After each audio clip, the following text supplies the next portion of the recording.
All right, welcome everybody. This is the Quantum Alignment Show. I'm your host this week. My name is James Wilson. I'm a certified human design specialist.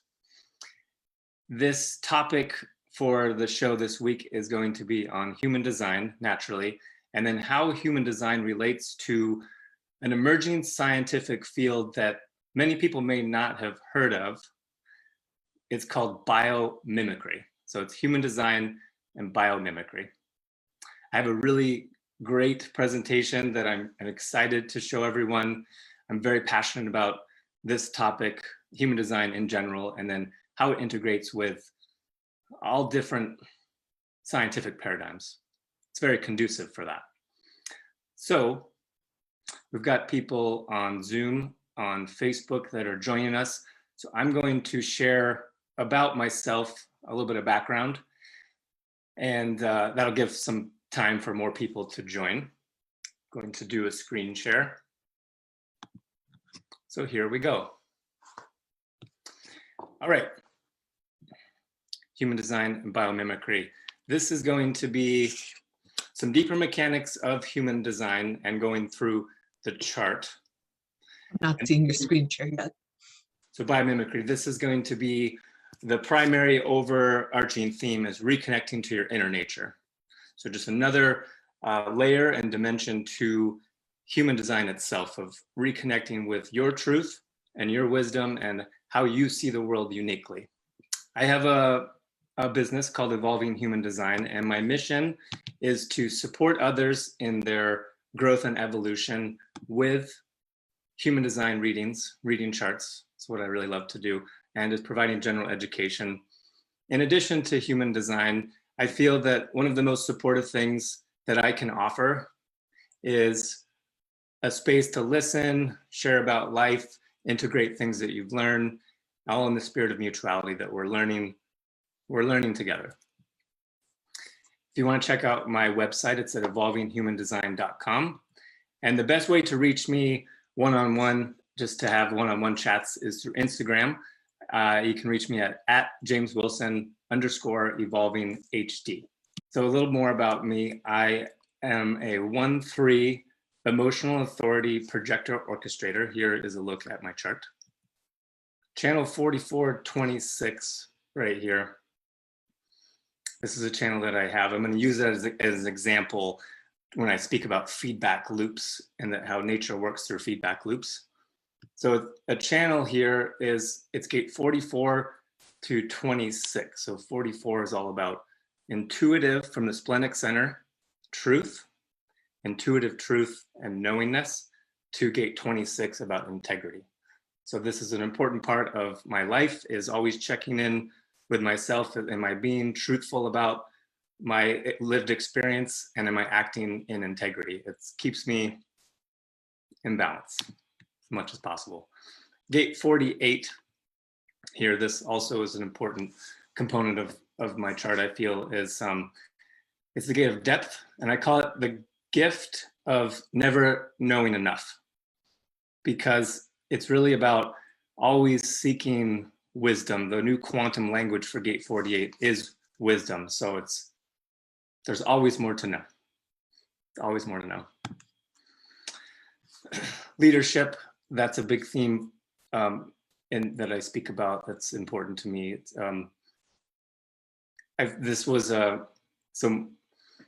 I found it on Instagram. You can find a lot of inspiring things there. And it was this quote that I really love, that leadership doesn't mean that you have followers, it means that you go first.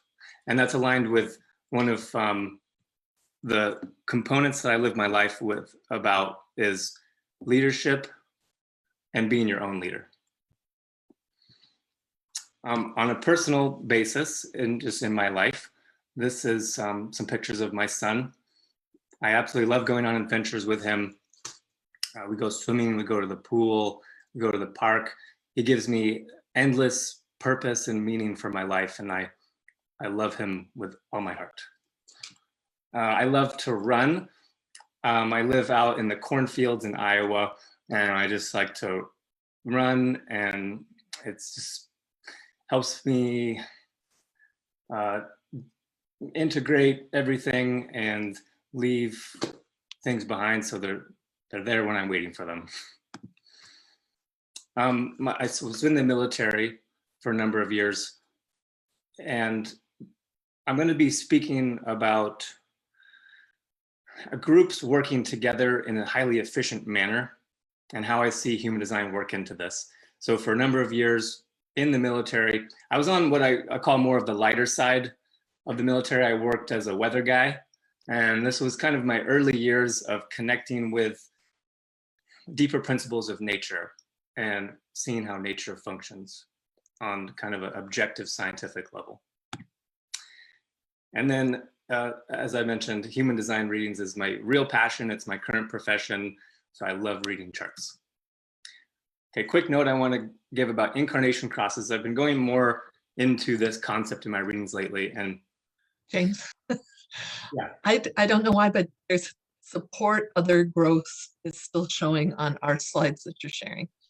It's like part of the first slide is showing. It showed there too. Is it still there? It's still up there. It's up in the upper right-hand side. That's weird. How about on this slide? On that slide too. It's like, now it's gone. Okay. I'm sorry about that. I know that. That's right. Okay, the incarnation cross. So it's just the plot line or the narrative of your story. It's like the qualitative, subjective part of your chart. And I feel that it's called a cross like for a reason, because sometimes it can feel like a heavy burden, but the more that you can accept what your incarnation actually means, some of the languaging around it can trip people up sometimes. But I encourage people to really read into some narratives on what their incarnation cross means. I have the right angle cross of the unexpected. And a few things that this means is that I like to bring change through my personal lived experience and bring awareness and influence, even in uncertain times. Times are a little bit uncertain. So this is a time where I really enjoy giving different alternatives. So in the spirit of that, I'm going to be sharing things that I've learned, and then hopefully these are going to arrive at some reasonable conclusions that are going to benefit your life. That's the plan. So what we're going to cover in this show, Cindy, am I still good on this slide as we're going through them? Now there's a big white block above the biomimicry. I'm just going to go with that. Okay. Okay, so what is biomimicry? How does biomimicry relate to human design? And how does biomimicry relate to you? And then how could it enhance your interpersonal relationships? Then at the end, I'm going to give a bonus about an upcoming masterclass that I have about parenting. I'm excited about that, so stay tuned. Okay, disclaimers. These are more for my personal readings that I give, but on mutuality, this is a very important topic about it. I feel like it's the future of what we're entering into, where in the same idea of everyone being their own leader, no one's ahead or behind when we're talking about growth and evolution. And so as I've said, we're in this together and we're learning together, and it's a mutual paradigm. Second is confidentiality. So anything that's shared of a personal nature, I always keep it confidential. Okay, then complexity. I'm going to get into some complex topics today, but I always do the best I can to bring it back to the real simplicity. And with human design, there's the simple component to it is no matter all the intricacies of the chart, it really comes back to the idea of following strategy and authority. And that's the most simplistic thing that you can remember with your human design experiment. Okay, then critical thinking, involvement, active participation, personal experiences. So when I do a reading, I love to hear questions, interact, engage, and not just kind of go over the details of a chart. That's what I love to do.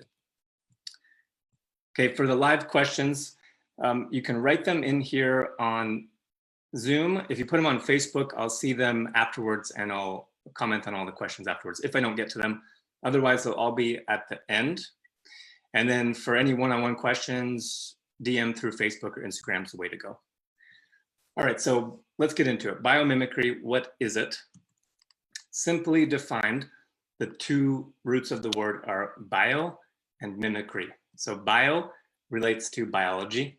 And biology is anything that you would categorize as alive, like a living system, a living organism, or the primary constituents or building blocks that create life itself, biological structures. So it's a study of living organisms, or you might say it's a study of nature. Then mimicry is the action of imitating something. And this always reminds me of the movie Abyss, if anybody's seen it. It's a James Cameron movie from the late 80s. And it's for purposes of efficiency, really, to be like something else, to relate, because we're relating information to other living organisms. So it's imitating to be like something.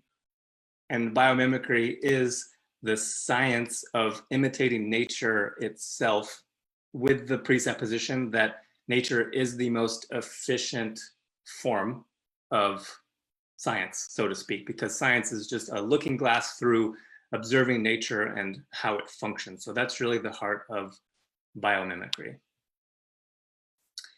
If you search biomimicry, the first thing you're probably going to find is the Biomimicry Institute.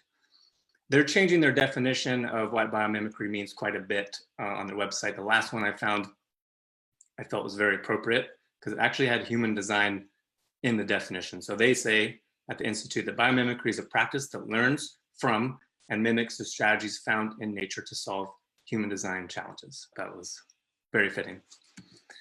Okay, so we've established that it's biology, it's imitating biology, imitating nature to enhance efficiency of biological systems. So I see this as having a purpose to relate it to everybody who's watching. There's an individual purpose, and then there's a collective purpose as well. So the individual purpose,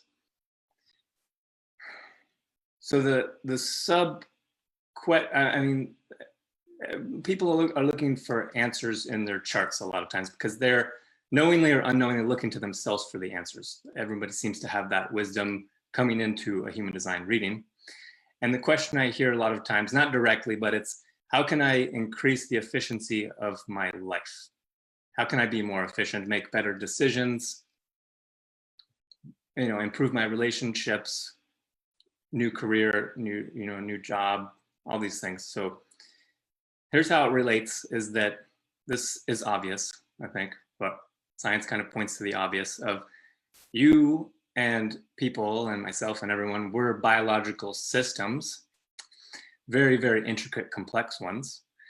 So really a good human design reading and understand the mechanics of human design is biomimicry in its truest form. I feel that it's mimicking your own inner nature, understanding yourself. It's a deeper exploration of self-knowledge. So the more you can be aligned with yourself, in tune with yourself, you're essentially mimicking your own self to become more efficient. And then the collective purpose. The collective purpose of nature is to update and evolve outdated system to meet the needs of the modern times.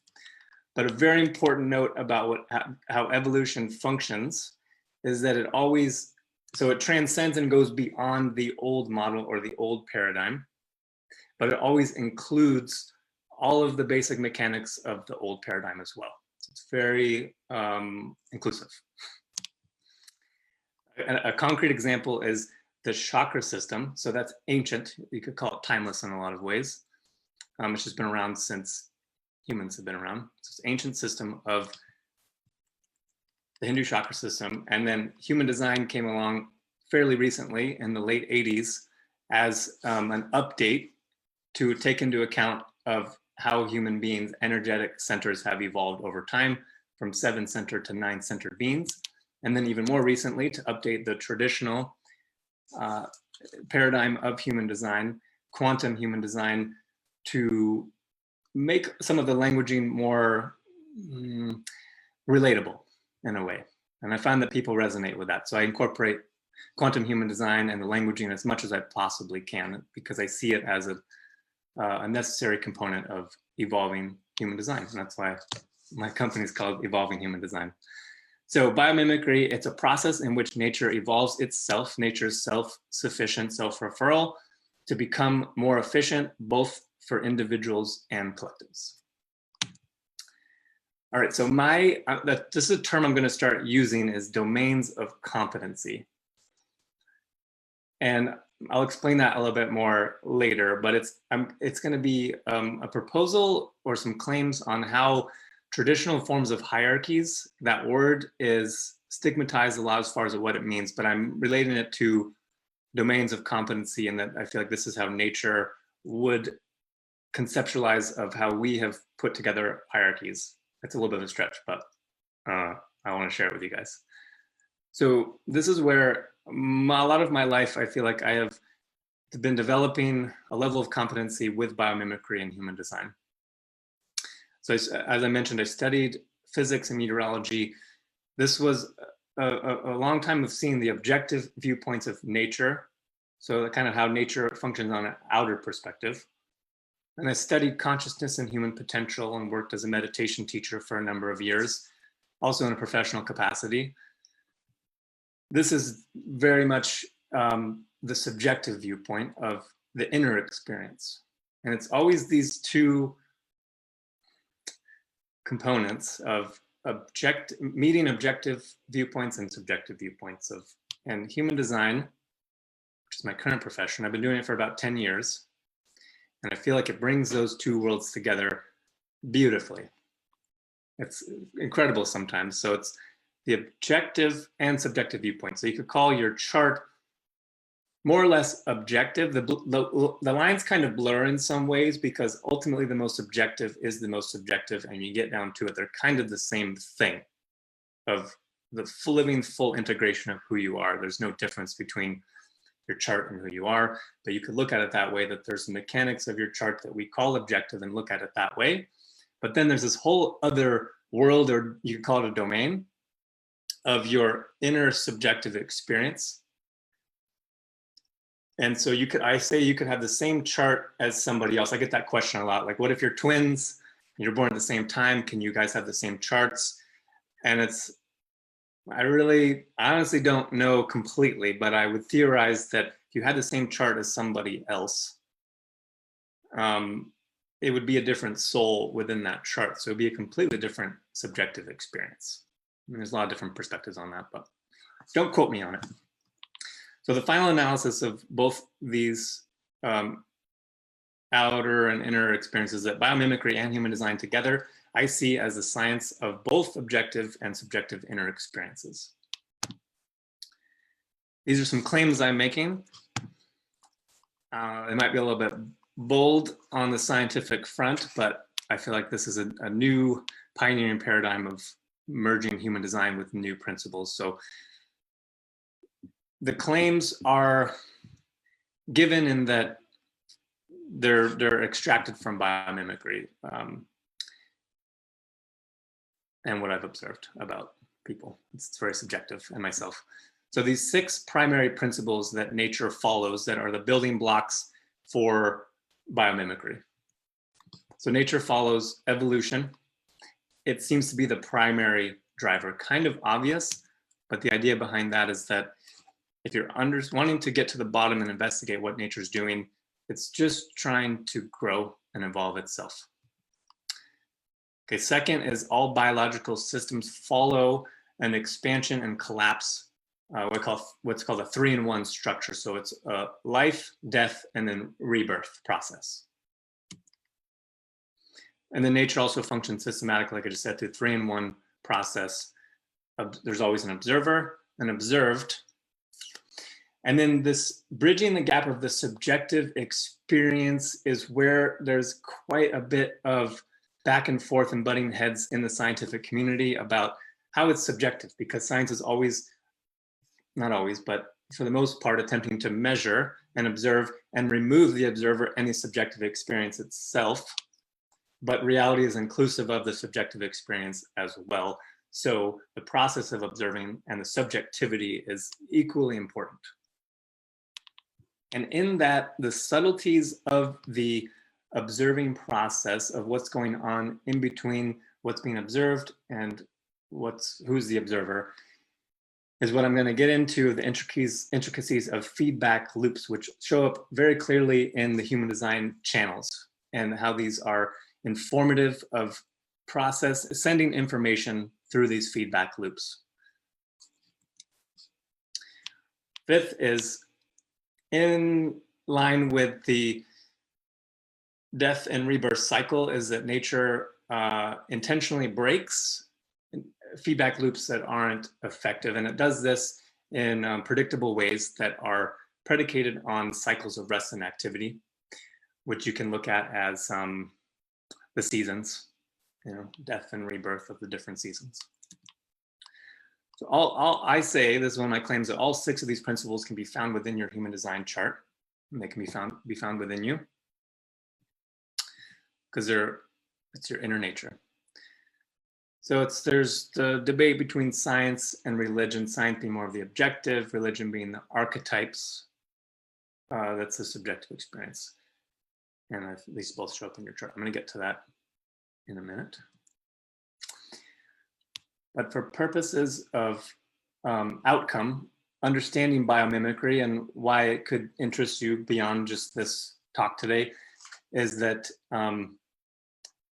to increase the efficiency of your own life and increase efficiency of working within groups specifically, that is the primary reason of why I am wanting to bring biomimicry to the forefront, is interpersonal relationships and the efficiency of how groups can work together, because I feel that human design has an answer to that with entering into relationships properly with who's initiating, who's inviting, who's responding, those dynamics, which are way more, they're not linear, they're not hierarchical in any kind of way, so they fit way more into the cycles and spherical domains and nonlinear approaches to how biomimicry can explain people and relationships. And before I get ahead of myself, for simplicity purposes, reconnecting with nature, it's kind of just like strategy and authority, that you don't need to overthink it really, because it's all about just grounding to the earth and just take your shoes off and go walk outside, and then it all kind of makes sense. So it's more of the intimate feeling of connection to nature, the inner knowingness that you know how all these things work anyway. It's just a matter of just integrating them more into your life. So I say feet on the ground, following heart. Following heart is so beyond important, and it's the calibration center, the G, the identity center, is the guiding force, the internal GPS of the human design chart. And it's this incredible magnetic monopole, it's called, that navigates you and guides you through life. And it's kind of a simplicity to it. Okay, how does human design relate to biomimicry? So this is these feedback loops. So it's always simple. It's usually just this and that, A and B, and how they interact between each other. So this is the basic setup of a feedback loop. There's information that is in A, which you could call a gate. So there's this gate, there's gate 44. It's relaying, it's channeling, it's transmitting intelligent energy to B, to the next gate. And then it's the looping that informs you of, oh, okay, I have this information, and now what am I going to decide? So then there's the interaction between the two, which is the third component. I have this information, and then there's some sort of corresponding response or reaction to what you've decided. Then it really blossoms when you see it create things in nature, but you can always break it down to the basic principles of the two things that create a third response or reaction. But so it becomes intricate and complex from something inherently simple, built from simple feedback mechanisms. That's more of a network. So what I want to bring out is how humans work way better in networks, like nodes of networks and communicated information, and way more collaboratively. Collaboration is really, I think, the future of working together in constructive, harmonious groups. So the chart has feedback loops that inform your actions and decisions. I don't know what I meant by this, but the A and B in that strategy and authority, is it aligned with my strategy? Yes. Is it aligned with my strategy? Yes. That's a feedback loop. And that's the simplicity of kind of walking or dancing through life of, yeah, this aligns. It doesn't resonate with my strategy and authority, then it's a no. Life's pretty simple. It's either a yes or a no. If it's not a yes, then it's a no.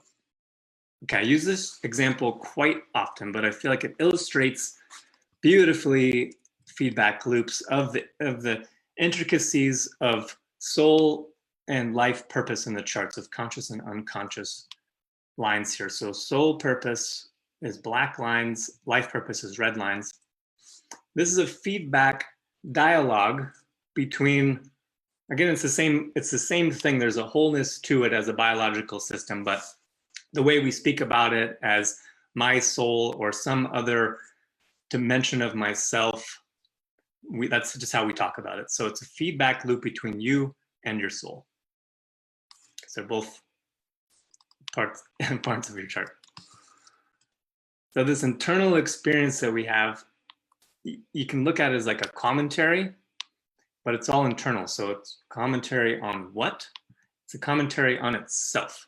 And this is really what nature is doing. It's always looping back on itself. It's a commentary on like, hey, how am I doing? So it's an internal commentary on yourself. A lot of life is matching our internal states to our outer environment through these self-referral feedback loops that we internalize as they would be dialogical. So the internal experience that we have is dialogical because it's a phenomenon that's driven by these internal feedback loops. So I say it's you and your soul internally having a dialogue about the outside world.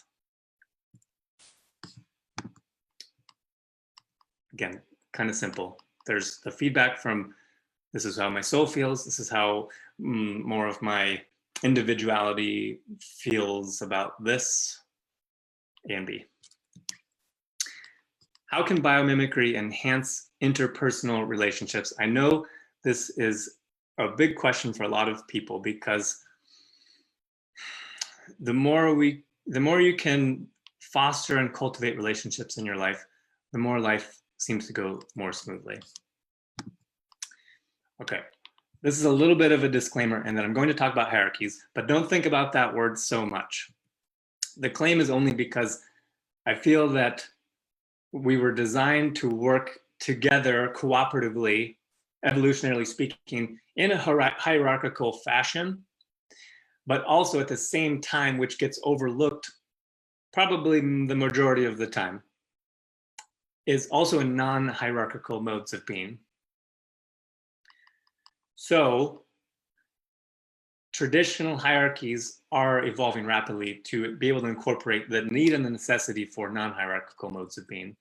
So in my opinion, we're already kind of past it. So an updated model is needed. This is just some ideas I have on a biomimicry, human design, traversable echelon is the terminology or vocabulary that I'm suggesting in order to transcend and include the concept of old traditional hierarchies that kind of got us to where we were in the first place. So not to say that they didn't work, but just that they're outdated and we've evolved past them. So the word hierarchy itself probably needs to go.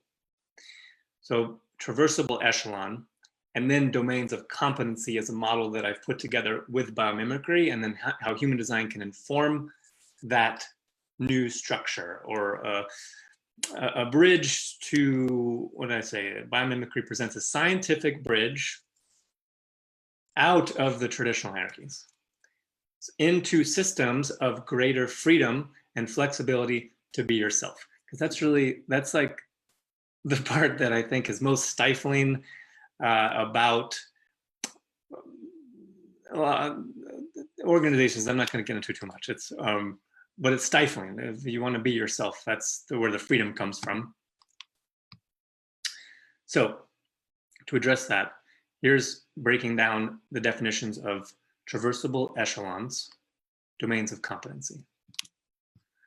Traversable means to ascend, descend, or cross. So the ability to move up, down, or across a particular echelon, meaning that an echelon is a group, so you call it a group of people working together, a collective, a collaborative community. Things that are more, echelon is just a word that I come up with because I think it's more of a military word. It makes sense to me. It kind of has, it gives a sense of different fields, different dimensions, different domains that are possible. And the ability to be able to go up or down them. And this is very essential for distribution of leadership and power itself. So equal power distribution from anywhere from the top to the bottom and all the way across.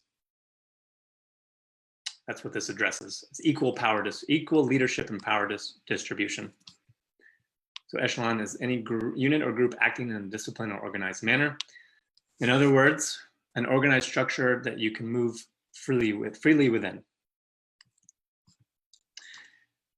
Domain of competency. So domain is a sphere of knowledge where a sphere of knowledge, influence, or activity. And then competency is possession of sufficient knowledge or skill. So said differently, this would be, so it relates more to the individual, is a person with the most sufficient knowledge and or skill within a particular sphere of influence or within that domain.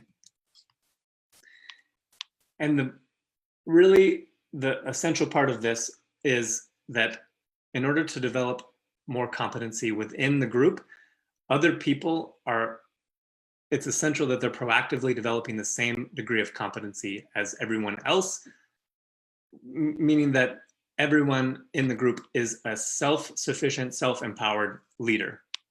And really you'd want everyone to be equally competent in whatever skill it is. So the importance here is identifying and best utilizing the strengths and gifts of each person. So human design really informs of, these are your strengths and gifts. And these are areas to really cultivate and develop. Also known as best utilizing defined roles working together within human design. Okay, so I'm going to use my time. This is my halfway point.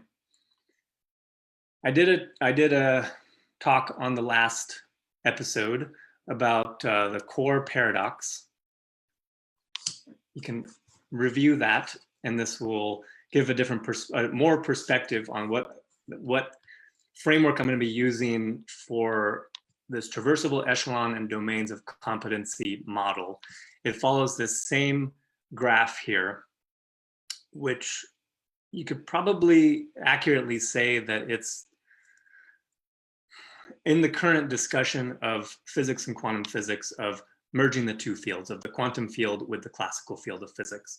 I referred to this as the quantum field before. That's how it's talked about in human design, and quantum human design is the quantum field.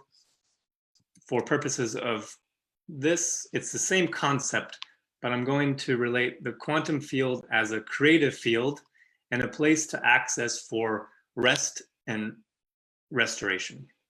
Because as a projector, I feel very strongly that a big part of the narrative that's missing is the importance of rest and revival and not burning yourself out. We're so fixed on working and being productive, which of course is important, but without necessary rest and recovery, work itself is not as effective. So out here in kind of more of the objective known obvious world is I'm going to refer to as work and activity field. So this is the basic framework of down here below is the quantum field, creative field, rest field. Up here is going to be more of the mechanics of working and relationships. Whoa. relationship. I'll get to that in a second. So you see it, hopefully everyone can see this is mirroring or mimicking this chart and then using it for efficiency purposes with human design to communicate the message of human design, biomimicry, traversable echelons, and domains of competence. I know that's a mouthful. I'm open to all kinds of different interpretations of how people relate to this. This is my working model with it to begin to communicate how I feel it's possible to work more efficiently with others. All right, so action, work, process, and rest down below here. Because linear work is not really, doesn't include rest. And it's the non-linear process, the introspection, that's just as important to support the work life. So, try my clipboard. Traversable echelons here. So I'm gonna, two categories I'm gonna break down to in speed and efficiencies of the 5 different human design types.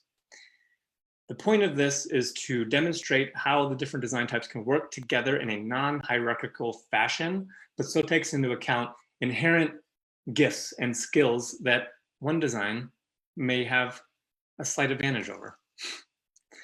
And the way I present it, I hope you could see that there wouldn't be a whole lot of argument. And the idea of using the term traversable is that they can be, the inverse can also be true. You can, you can inverse the echelon and it takes on a whole new meaning. So here is I'm hesitant to say ranking structure because I'm not ranking them. I'm just saying that from experience, doing human design for a long time, seeing what people's skills are, what they're great at, what they love to do mainly. It's because if someone loves to do something fast, then by all means, go do it fast. But here's case in point. Putting projectors and reflectors at 4 and 5 with speed, I don't think you would find, I can't speak for everyone. I don't think you'd find too many projectors or reflectors that would argue that point of, I don't think they'd want to be that fast. So you can leave it up to the manifestors, manifestation generators, and generators as far as they're all comparable. It's just more of, there's more speed dynamic, the sacral definition. It's this, so this is what's talked about with the consistent life workforce energy. And then to inverse that echelon, depending on the type of work or gift or skill that's needed at the time within the group, you could say I need more strategy with this component. I put reflectors hands down at the top for strategy. I think they're incredibly underutilized. I hope that more reflectors are able to step into their real power because their ability to, you can't even call it strategizing. It's just a deep knowingness of how to go about doing things correctly. Number 1 for sure. Okay, that's the idea. All right, this is integral theory. It's divergent a little bit from the topic, but I feel that it's really important because when classifying gifts and skills and still maintaining self-sufficiency, interpersonal boundaries. So those are probably 2 main topics that come up in chart readings is how can I have more loving, connected relationships, both at work and in my personal life. And I feel like I'm getting on that topic of enhancing interpersonal relationships. And then the second thing would be about boundaries. Boundaries and how the chart informs that of, this is maybe where I'm a little bit more open in my design. And this is where I could work and benefit from boundaries a little bit more. I would encourage everyone to look into, it's a rich topic. There's so much to it. It's called integral theory. It's coined recently by Ken Wilber. For anyone that doesn't know him, he's dedicated his life to really scouring all spiritual paradigms and scientific paradigms and just every paradigm possible and finding how do they, what is the common denominators between all of them, and he came up with this chart. So I'm crediting Ken Wilber here. Of we're either talking about if we're talking about something, you're talking about one of 4 categories. You're talking about myself, and in human design, you would say we're talking about my chart. So this is my chart. This is how you separate, one from yourself from the other, and establishing healthy boundaries. So we're talking about my chart, or we're talking about you, and then we're talking about all the dynamics of your chart. And then you might see the next obvious one is the we, and this is where the lines can kind of blur. So there's a whole different chart for the connection chart. So this is how it's really the best of both of us coming together, and the power and ability there to collaborate and create something together. I think that the limit of that is not even known at this point. It's incredible.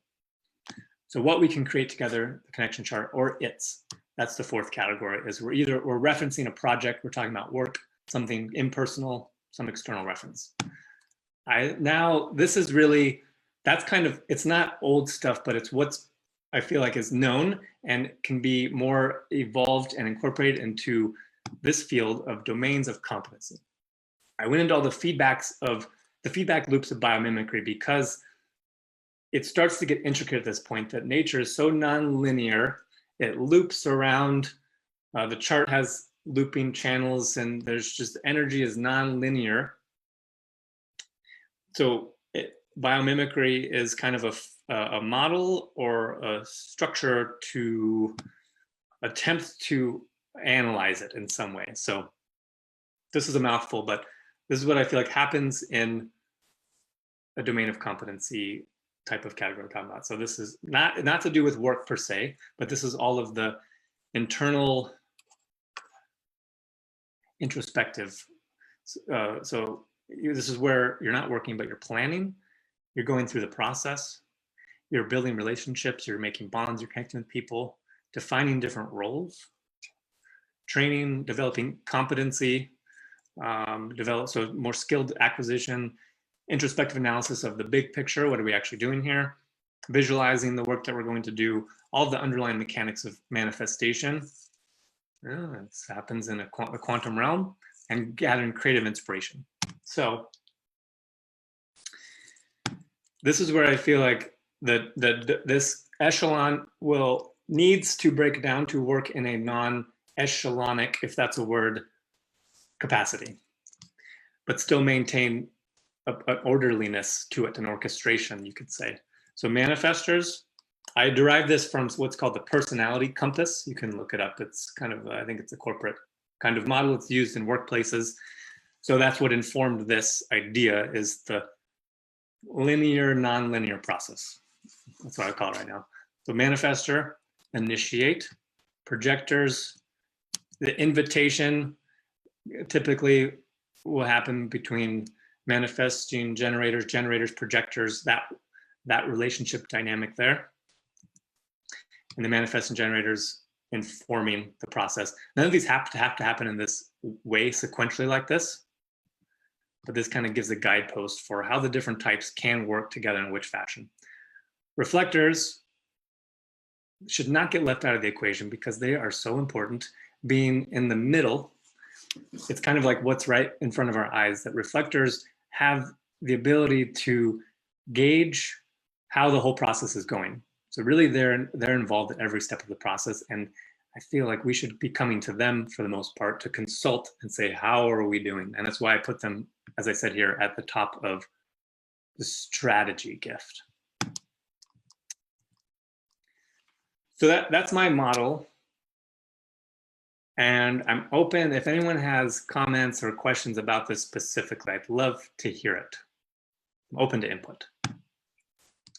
And I did a quantum human design version of it with all the quantum human design names as well. If anybody wants to screen capture that and take a look at that, it's the same thing. All right. This is the last slide here for the presentation of a couple things for outcome. So really what I've been talking about is the importance of walking your own path. feel like this is the new paradigm of mutuality. There isn't necessarily gurus or teachers to dictate where you do what you do and where you go. So it's new, it's different. But there's still a wanting of how do I fit into the bigger picture, and belonging and community. So traversable echelons and domain of competency, I know it's a lot of words, I feel is a future model for establishing mutual interdependent relationships, both personally and professionally. It may only work with specific individuals who are currently on their own path, because those who will try, so those who won't try to convince you to follow another path, because you're following your own truth, and that's an essential part of everything working in orchestration. So no, because that's where the magic happens, is when you're following your truth. I think everyone here knows that wholeheartedly. When there's no other path like yours, it's so unique, and that's where freedom comes from. That's why I say you are your own leader. So when you're walking your own path, it's still important to walk together. On that note, if you'd like to do a human design reading together, here's my website again. It's evolvinghumandesign.com. Instagram, if you want to chat one-on-one, send me a DM. It's at @JamesWilson_evolvinghd. This is what my website looks like. Go to services here if you want to book a reading with me. I offer level 1, level 2, and level 3 chart readings. I'm introducing packages. I've had a number of people request that, so this would be 3 separate readings. So it's a level 1 through 3 package. I also do 60 and 90-minute follow-up sessions for any of the readings that we do together. If you're looking for something free, everybody likes free stuff, you can go on the main page of my website and download an excellent manual for beginners or experts on human design. It's all the Quantum Human Design Basics, and it's a free PDF download on my website. Very excited to announce this. Later this summer, my good friend Alex and myself, she's also a certified human design specialist, we have been developing a parenting masterclass. We're going to go into the specifics of parenting each type by design. So look out for that later this summer. And then lastly, I want to pitch the Projector Purpose Playground. It's a group on Facebook that Alex and I also started a number of months ago. And it's there's over 300 projectors in that group.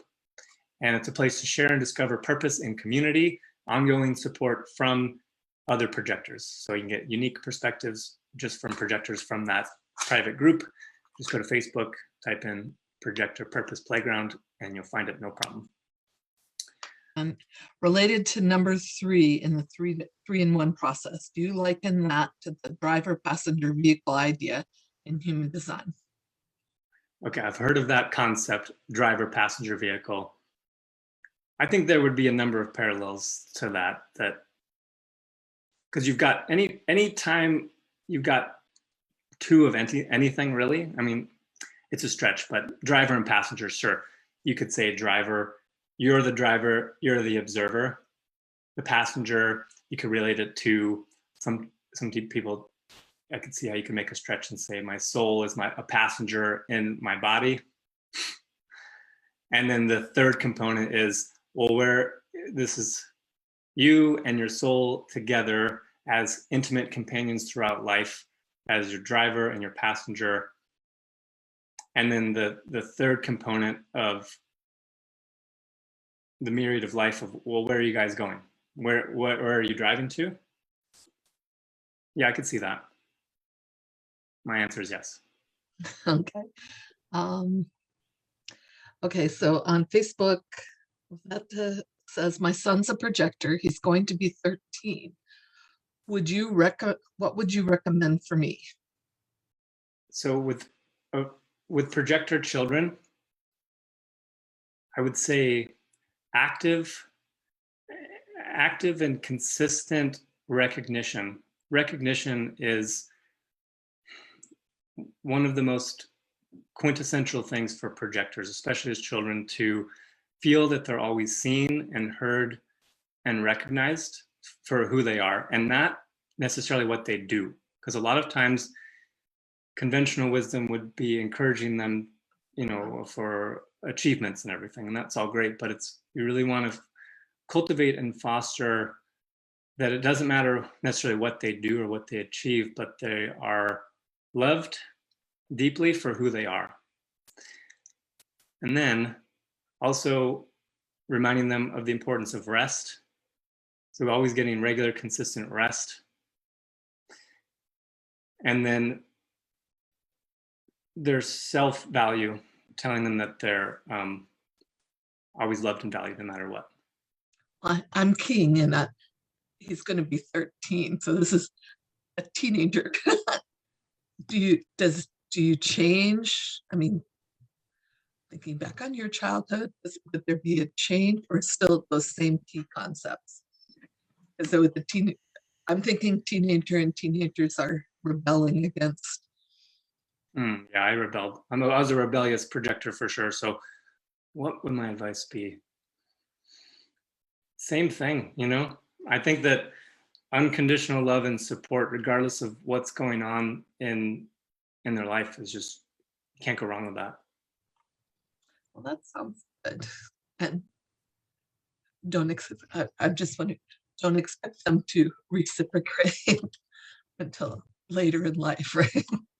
Well, yeah. So that's one thing, is that you continue with all of the guidance and structure and support as any parent would, and know that if there isn't necessarily a lot of feel that it's being received on the other end, it's definitely getting in there and it's being absorbed, and it's lifelong lessons that they'll remember. I think that's true for any, probably. I'm not raising a teenager at this point, but it's getting in there. They're remembering it. And Veta was also, as parents, should we join the projector playgroup? Would that help as a parent of a projector? So the projector group on Facebook is exclusively for projectors. So if you happen to be a projector parent, then yes, absolutely. Otherwise, I encourage people to join and Cindy, maybe you can put the link there. It's the Quantum Human Design Coaching Forum on Facebook. That would be an excellent one, because if you go on there and ask questions about parenting or parenting a projector, there's a number of certified specialists in human design who answer questions all the time. God, I forgot to unmute. Casey on Facebook asked, I'm a 5/1 non-motorized projector with the Cross of Mass. Been dealing with the savior sinner scenario my whole life. How do I help without continually being shunned eventually? Non-motorized projector, 5/1 non-motorized projector. And how do I help? Because she has how do I help without continually being shunned eventually? Okay. So here's what I would recommend, especially for projectors, because there's so much loving attention and focus on the other person. It can be really easy to not be self-aware and take care of yourself and your own needs. So here's what I would recommend: a simple shift in specifically the word help and helping other people. It's a tough truth to swallow, but I feel that in general, you're not really able to help people in that sense, but what you are able to do is support them. So view it as, I'm able to offer my support. That's what I recommend. See how you can look at it as support. And then, of course, always remembering to focus on yourself and establishing your own healthy boundaries before you are involved in supporting other people. Well, that was a good answer. I am looking at the different, I'm not seeing other questions right now. Okay, Sunny on Zoom says, I'm not so sure I agree with you that reflectors should be consulted in the way you mentioned. Personally, I think reflectors more in the capacity of hired consultants brought in to evaluate the whole if needed. Yeah, that was just a comment. Absolutely. That's an excellent comment, and I'm sure through a dialogue we would come to a consensus in that a higher level consultant, that's almost exactly how I would phrase it myself. It's a very high level, big vision picture of what's going on. So definitely high level consultants would be a perfect role for a reflector.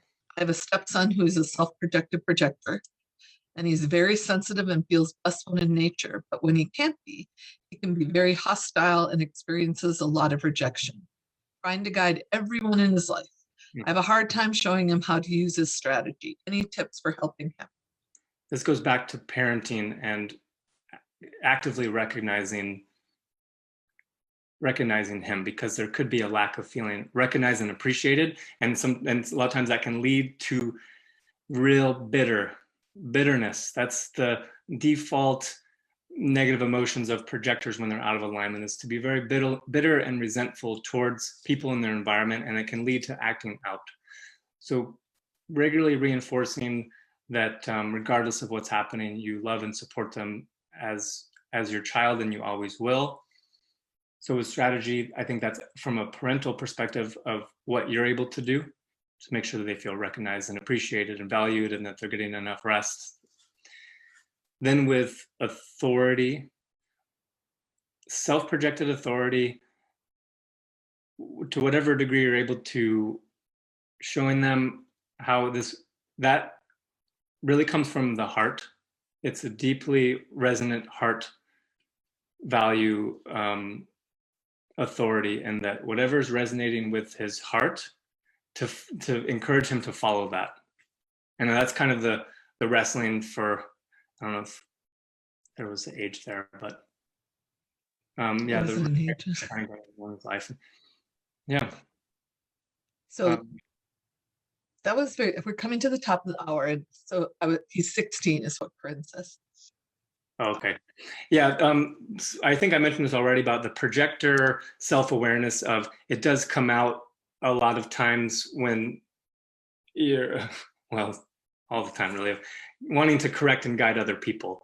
So just like any tendency, showing him how to be self-referral and to use those same gifts on himself, of how to realign his own behaviors to be more suitable to him, as opposed to the need to kind of correct and fix other people. That kind of seems like, as your parenting class, I want to just, we're at the top of the hour. So is your parenting class going to be using like the feedback loop and biomimicry when you're working? I mean, is that something you're going to bring in, or is that probably not? Probably not. This is a personal passion that I like to share what I'm currently theorizing on. That it certainly informs everything I do with human design. If there was particular people that were interested in what I've been talking about and how it relates to parenting, that would be more for a one-on-one session. But the masterclass on parenting that I'm doing, now that's going to be more fundamentals and basics of human design. And I think that was what a lot of the questions came up with. Well, I found just biomimicry very interesting, and with the feedback loop and going in with cross and bringing in Kenwell. I thought that was very interesting in how you're relating it back to even your previous quantum alignment show, and how people can use, I think it's using it so that you have a better awareness of yourself too, or you're able to see it in more terms that other people might be able to understand, and not necessarily just in archetypes and human design. Mm-hmm. Yeah. Thanks, Cindy. That was the message I wanted to convey. Well, yeah, I got it. So I think we're wrapping up, and I want to thank everybody for joining. I hope that this was informative to you, and any questions you have, you can still type them in, and I'll answer them afterwards. But thanks for joining.